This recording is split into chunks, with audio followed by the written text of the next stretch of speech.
السلام علیکم ورحمۃ اللہ وبرکاتہ۔ دوستوں، بہت بہت شکریہ اور خوش آمدید۔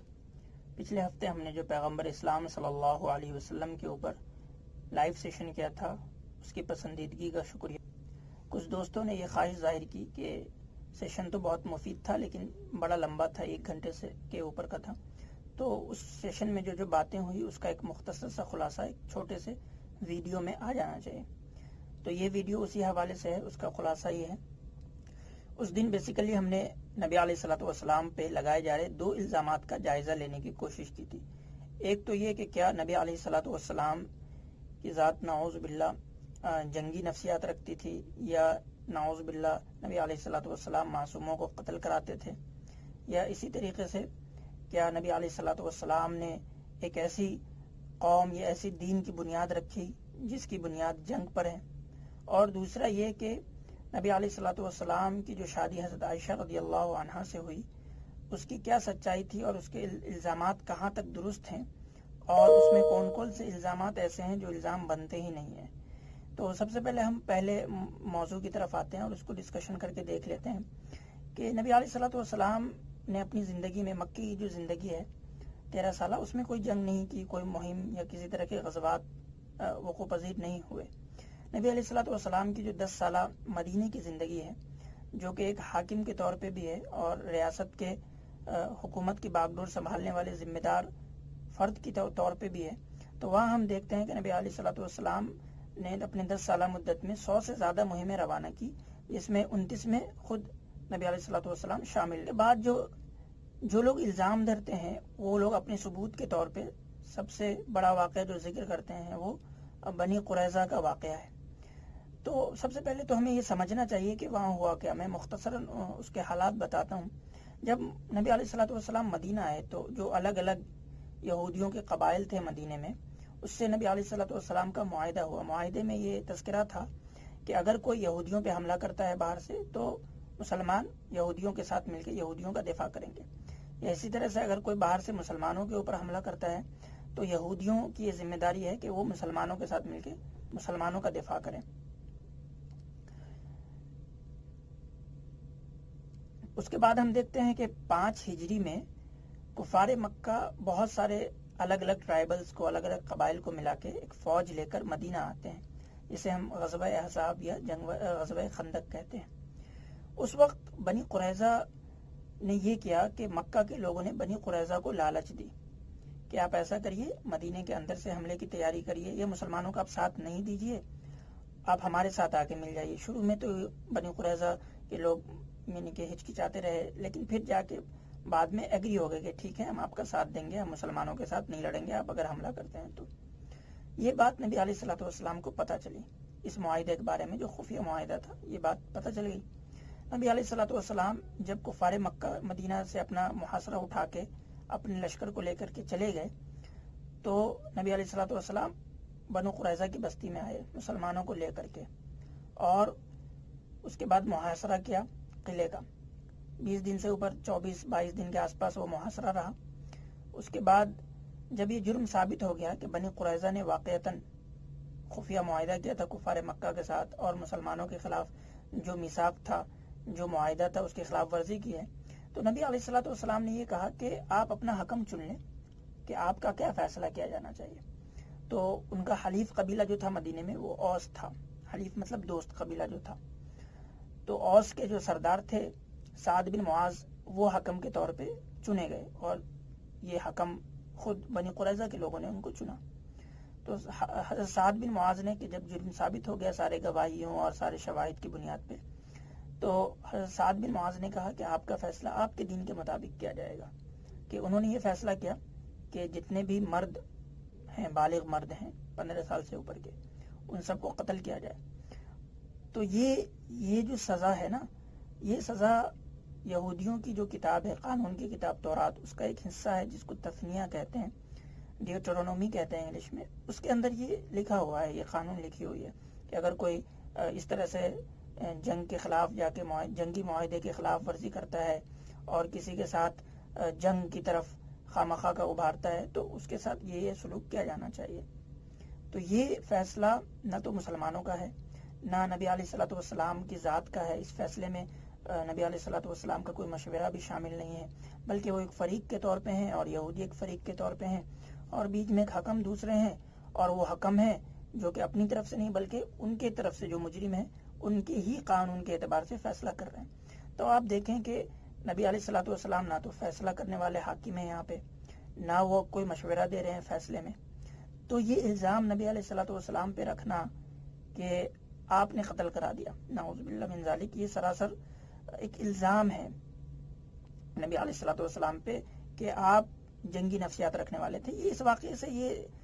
جسٹیفائی کرنے کی کوشش کرتے ہیں کہ نبی علیہ الصلوۃ والسلام کی جو ذات تھی اس میں نعوذ باللہ ظلم یا اس میں جبر یا اس طرح کی جنگی نفسیات شامل تھیں. حالانکہ یہ واقعہ پورا پڑھ جائیں تاریخ کی کتابوں میں تو آپ کو بالکل واضح ہو جائے گی کہ اس فیصلے میں نبی علیہ الصلوۃ والسلام ایک فریق کی طرح ہیں، مسلمان جو ہے وہ ایک فریق کی طرح ہیں، اور حکم وہ ہیں جن کو خود یہودیوں نے چنا ہے اور وہ فیصلہ ان کے قوانین کے اعتبار سے کر رہے ہیں. تو اب بتائیں آپ ایسی صورتحال میں اس کا الزام مسلمانوں پہ رکھنا یا نبی علیہ الصلوۃ والسلام پہ رکھنا، یہ سراسر جہالت کہہ لیں یا پھر جان بوجھ کے بدنیتی کہہ لیں یا لوگوں کو گمراہ کرنا یا لوگوں کے خلاف نفرت پھیلانا ہی ہے. اب اگر نبی علیہ الصلوۃ والسلام کی ذات کو دیکھنا ہے تو فتح مکہ کو دیکھیں نا کہ فتح مکہ پہ نبی علیہ الصلوۃ والسلام نے کیا سلوک کیا. جو لوگ تھے وہاں کے انہوں نے کس طرح سے ایذاء رسانی کی تھی، جس طرح سے تکلیفیں دی تھی، اس کا تو تقاضا یہ تھا کہ نبی علیہ الصلوۃ والسلام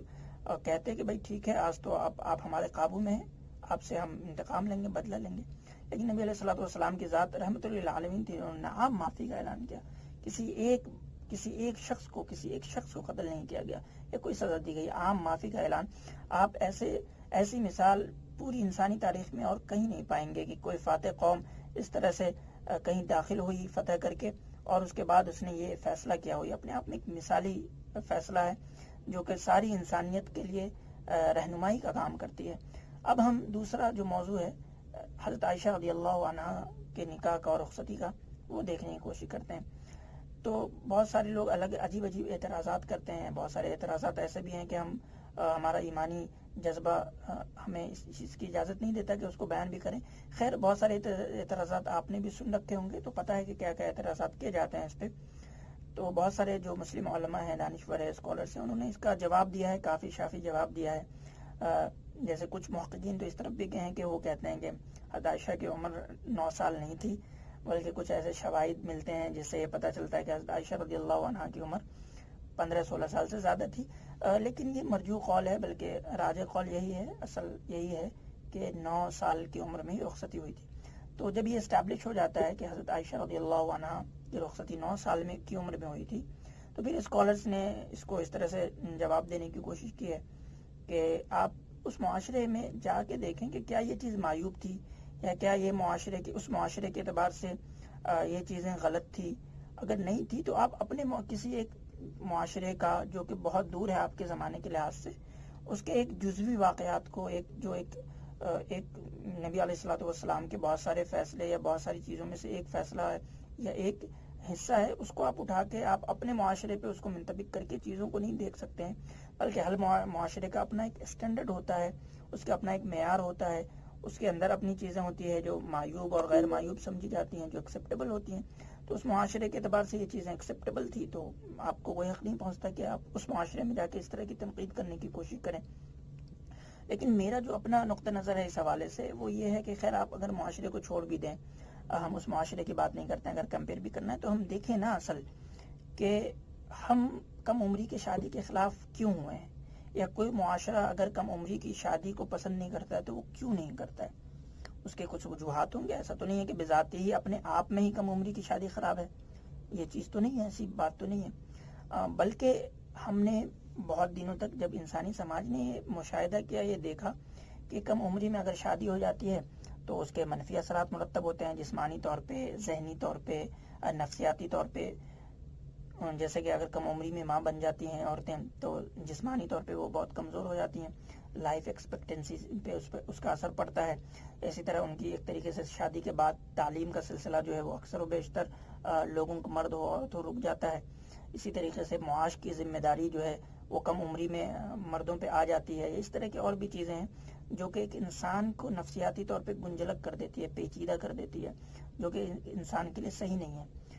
یہ ایک انالیسس ہے. اس کے بعد یہ چیز جو ہے ایک کنکلوژن پہ پہنچی گئی کہ ہم یہ شادی کم عمری کی شادی کو پسند نہیں کرتے ہیں. اس کے لیے کچھ قوانین بنائے گئے, الگ الگ خطے میں دنیا کے الگ الگ طرح کے قوانین ہیں. کچھ خطے میں یہ قانون ہے کہ 16 سال کی کم عمری کی لڑکیاں شادی نہیں کر سکتی, جیسے کہ امریکہ ہے. ذرا ہمارے ہندوستان میں یہ قانون ہے کہ 18 سال سے کم عمر کی لڑکی شادی نہیں کر سکتی ہے, ایک جرم مانا جائے گا. اس طرح کسی ملک میں 15 سال بھی ہے, کسی ملک میں اور الگ الگ اسٹینڈرڈس ہیں. تو اصل جو ہے وہ کم عمری کی شادی نہیں ہے, بلکہ اصل ہے وہ اس کے اثرات اور نتائج کیا پیدا ہوتے ہیں شادی کے بعد. اب ہم حضرت ام عائشہ رضی اللہ عنہا کی زندگی کو دیکھنے کی کوشش کرتے ہیں کہ شادی کے کیا اثرات ان کی زندگی پہ مرتب ہوئے. تو ہم یہ دیکھتے ہیں کہ نبی علیہ الصلوۃ والسلام کے سے شادی کے بعد, نکاح کے بعد, حضرت ام عائشہ کی زندگی میں بالکل الگ طرح کی چینجنگ آتی ہے, بالکل الگ مقام و مرتبہ ان کو حاصل ہوتا ہے, بالکل الگ نکھار آتا ہے. ان کی جو چھپی ہوئی صلاحیتیں تھیں, جو وہ ایک اپنے آپ میں اپنی ذات میں ایکسٹرا آرڈنری عورت تھی. آپ کہہ سکتے ہیں کہ پورے انسانی تاریخ میں, آپ کو جو بھی نون تاریخ ہے ہمارے پاس, اس میں جتنی بھی عورتیں ہیں, اس میں سے اگر آپ دیکھنے کی کوشش کریں کہ جو چند عورتیں ہوں گی جو ایکسٹرا آرڈنری ہوں گی اپنے ذہنی اعتبار سے, اپنے اختیارات کے اعتبار سے, اپنے قوت رائے اور فیصلے کی بنیاد پہ, تو اس میں سے ایک آپ کو سب سے اوپر ٹاپ میں حضرت عائشہ رضی اللہ عنہا ملیں گے. آپ دیکھ لیں ان کی زندگی کتنی با اختیار اور باقوت ہے, علمی مقام ان کا کیا ہے, یا اسی طریقے سے ان کے جو فیصلے ہیں, فقہی فیصلے ہیں, اس کی آج تک امت کے اندر کیا مقام حاصل ہے اس کو. تو یہ بات سمجھ میں آتی ہے کہ حضرت عائشہ رضی اللہ عنہا ایک ایکسٹرا آرڈنری عورت تھی. ایسے تو ساری ام المومنین ایکسٹرا آرڈنری تھیں, ان سب میں حضرت عائشہ رضی اللہ عنہا کچھ زیادہ ہی ایکسٹرا آرڈنری تھی. اور یہی ایکسٹرا آرڈنری کوالٹی تھی ان کی کہ جو نبوت کے سائے میں آنے کے بعد نکھر کے ایک ایسی ہستی کے طور پہ سامنے آئی, وجود میں آئی کہ ساری امت ان کے احسان کے تلے دبا ہوا ہے. یا فقہا کہتے ہیں کہ اگر حضرت عائشہ رضی اللہ عنہا نہیں ہوتی تو امت کے بہت سارے مسائل جو گھریلو معاملات کے 1/3 سے زیادہ مسائل جو گھریلو معاملات سے تعلق رکھتے ہیں وہ امت کو مل ہی نہیں پاتے. تو آپ ایک ایسی عورت جو ایک سماج میں امپاور کا سمبل ہے. اب دیکھیں نا آپ کی کیا آئرنی ہے کہ ایک طرف یہ لوگ جو اس طرح کے یعنی کہ غیر سنجیدہ سوالات اٹھاتے ہیں اور خواہ کے اعتراضات کرتے ہیں, یہ وہ لوگ ہیں جو اپنے زعم میں دنیا کو یہ دکھانے کی کوشش کرتے ہیں کہ ہم پاور امپاورمنٹ کی بات کر رہے ہیں, اور دوسری طرف وہ اس عورت کے خلاف بات کر رہے ہیں جو عورت پوری ہیومن ہسٹری کے امپاورمنٹ کی ایک سمبل ہے, ایک نشانی ہے. اب یہ ایک آئرنی ہے, ایک کنٹراڈکشن ہی کہہ سکتے ہیں آپ, سوچ کا تضاد ہے لوگوں کا کہ جو عورت اپنے آپ میں اتنی امپاور ہے کہ وہ ایک استعارہ, ایک سمبل اور ایک نشانی کے طور پہ استعمال ہو سکتی ہے, آپ اس عورت کے خلاف, اس کے فیصلے کے خلاف, یا اس کو جو چیز سب سے عزیز ہے, حضرت عائشہ رضی اللہ عنہا کو جو سب سے زیادہ عزیز چیز تھی وہ حضرت عائشہ, وہ نبی علیہ الصلوۃ والسلام سے ان کا رشتہ تھا, کہ اسی پہ ان کو سب سے زیادہ فخر تھا کہ وہ نبی علیہ الصلوۃ والسلام کی زوجہ ہیں. آپ دیکھیں کہ جس نسبت سے ان کو سب سے زیادہ فخر ہے, اسی نسبت پہ یہ لوگ اعتراض کرتے ہیں جو اپنے زوم میں, اپنے گمان میں فیمیل یا وومن امپاورمنٹ کی بات کرتے ہیں. تو یہ ذہنی فطور ہے یا ذہنی کنٹراڈکشن ہے اور کچھ بھی نہیں ہے. یہ خواہ کے اعتراضات ہیں, ان کو اعتراضات کرنے ہیں تو اس لیے بس کرتے ہیں. لیکن تو حقیقتاً حضرت ام عائشہ رضی اللہ عنہا کی جو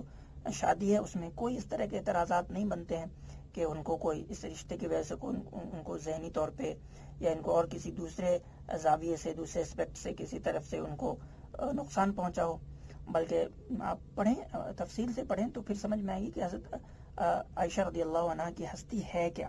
وہ ایک ہستی واقعی میں ایسی ہستی ہے جو عورتوں کے لیے ایک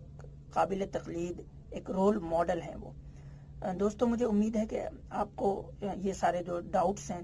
خاص کر کے جو مسلمانوں کے خلاف اور نبی علیہ الصلوۃ والسلام کے خلاف جنگ کے پروپیگنڈا ہے, یا اسی طریقے سے حضرت ام عائشہ رضی اللہ عنہا کے رشتے کو لے کر کے جو پروپیگنڈا کیا جاتا ہے, اس پہ آپ کا ذہن صاف ہو گیا ہوگا, واضح ہو گئی ہوگی چیزیں. اگر اب بھی کوئی ڈاؤٹ ہے, کوئی شبہات ہیں, کوئی شک ہے, یا کسی طرح کی غلط فہمی ابھی بھی ہے, تو آپ ہمیں کمنٹس میں بتلا سکتے ہیں کہ کس طرح کے یا آپ کے دوستوں میں سے کسی کی غلط فہمی ہے یا اس طرح کے وہ سوالات اٹھاتے رہتے ہیں تو آپ ہمیں وہ بھی بتلا سکتے ہیں. اور اس کے لیے ہم یہ مشورہ دیں گے کہ ہمارے اس ویڈیو کو زیادہ سے زیادہ شیئر کریں تاکہ دوسروں کی بھی غلط فہمی دور ہو سکے, اور خود بھی سبسکرائب کریں ہمارے چینل کو تاکہ آپ کو اس طرح کی غلط فہمیاں جو پہنچ رہی ہیں اس کو ہم دور کرتے رہیں, اور ساتھ میں اپنے دوستوں سے بھی سبسکرائب کروائیں اور تاکہ ان کی بھی غلط فہمیاں دور ہوں, اور تاکہ ہم ایک ساتھ مل کے اسلام کے خلاف پھیلائی جانے والی غلط فہمیوں سے لڑ سکیں اور سماج کو ایک محبت کی طرف, ایک بھائی چارگی کی طرف, امن کی طرف لے جانے والے بن سکیں. بہت بہت شکریہ. ملتے ہیں انشاءاللہ اگلے ویڈیو میں. خدا حافظ.